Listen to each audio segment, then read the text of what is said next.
All right, Booker, let's talk about fertilizing. Okay, let's do that then. All right, because there's actually an art, right, to spreading fertilizer. Yeah. All right. So what do we need to know? Well, one thing about fertilizer is first thing you need to do is a soil test. Okay. Before you start putting any kind of fertilizer down, you need to know how much to put down.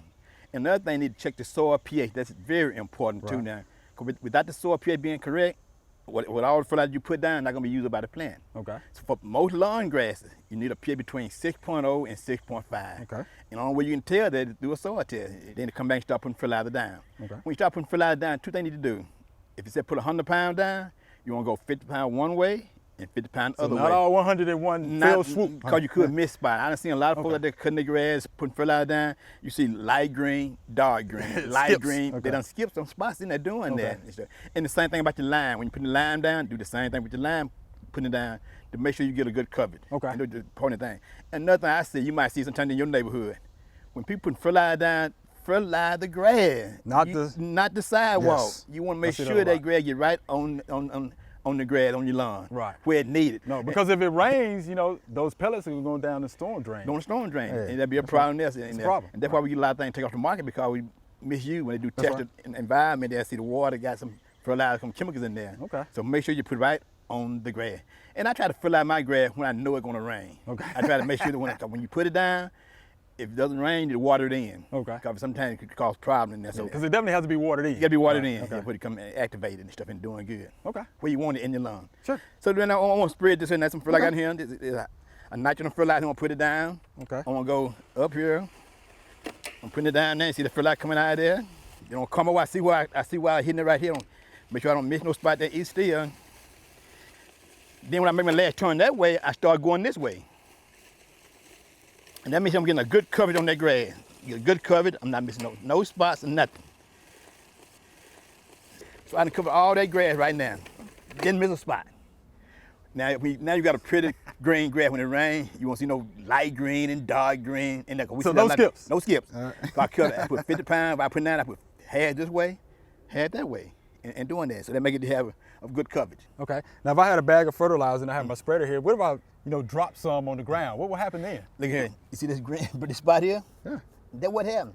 They waste some right there and they turn it brown in there. Okay. But look around there.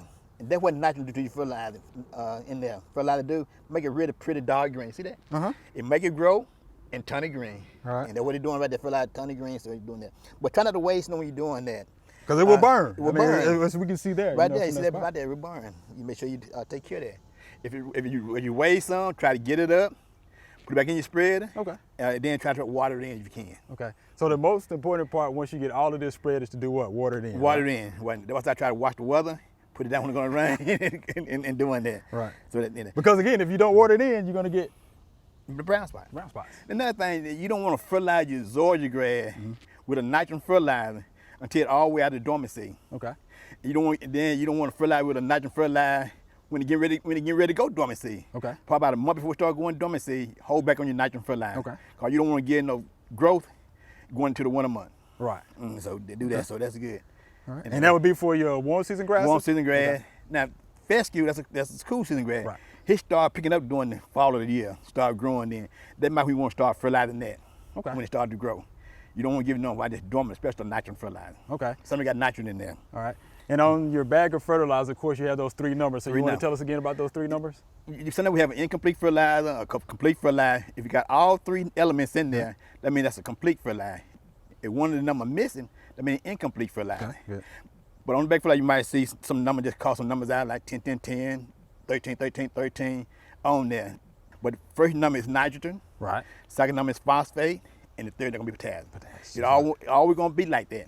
If one of those numbers missing, that means that element is missing in that fertilizer. All right. How often would you fertilize? It's all depending how often you fertilize your grass. Right. Depending on when you put down in there and what the soil test come back result. Right. Probably no more than 3 times during that growing season. Right. And based on the soil test, what you put down. So how much fertilizer do we need to make our grass green though? What number is, Chris, is based on your soil test recommendation. If you got a big yard there, any kind of nitrogen fertilizer you put down, it's going to probably turn it green. You know, you put 50 pounds down, or 25 pounds down, or 30 pounds, it's going to turn it green some. But how much you put down during that growing season, that'll come back with your soil test. Right. Just say you got an acre lot. It tells you to put, you need 300 pounds of nitrogen that year. You don't want to put 300 pounds down at one time. You might want to put 100 pounds down now. Then come back another month later and put another 100 pounds down, or 6 weeks later and put another 100 pounds down like that in So there. you can break it down. Break it down in there. You don't want to do it all at one time. 'Cause Right. you don't want to over fertilize that grass too much fertilizer in there. Right. They can also damage your land when putting too much fertilizer on there. Help disease problems come in there. Right. So you want to get the right amount of fertilizer, and don't worry, tell everybody every time. Always do that soil test. Now soil test normally lasts for 3 years. Okay. You know, your pH gonna Good. stay the same for about 3 years in there. Now, a lot of things there, your phosphorus and potassium gonna get built up in the soil. Right. It normally stay there. But the nitrogen fertilizer you put down, it's gonna leach itself out of there. So, and that's why they give you a lot of different recommendations putting fertilizer down. They might say put 6-12-12 down. That means you don't be low in nitrogen this time. You put 13-13, you get an equal amount of everything. And that depends on how you've been taking care of your grass. Right. You know, like I take care of my lawn all the time. Right, right. Some people might not take care of their lawn, they just getting started off. They might need a little more fertilizer, might need a little more lime in there. Right. You just can't go out there and put some down because your neighbor putting some down, he putting a lot. His yard might be already good. Right. It might be already healthy.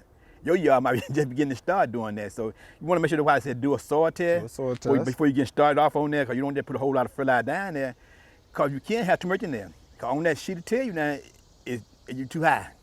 You're too high. Now, if your pH is real high, you can add sulfur to that and bring it back Right. down some to tell you that. Which will take a little while. Take a little while to tell you add sulfur to your soil and bring it back down to the correct soil pH. Right. But like I said, most lawn grasses now need a pH between 6.0 and 6.0 and 6.5. That's for your warm season grass and your cool season grass. When I say warm season, I'm talking about Georgia grass, Bermuda grass. When I'm talking about cool season, I'm talking about your fescue grass. Okay. And maybe some of your blue grasses.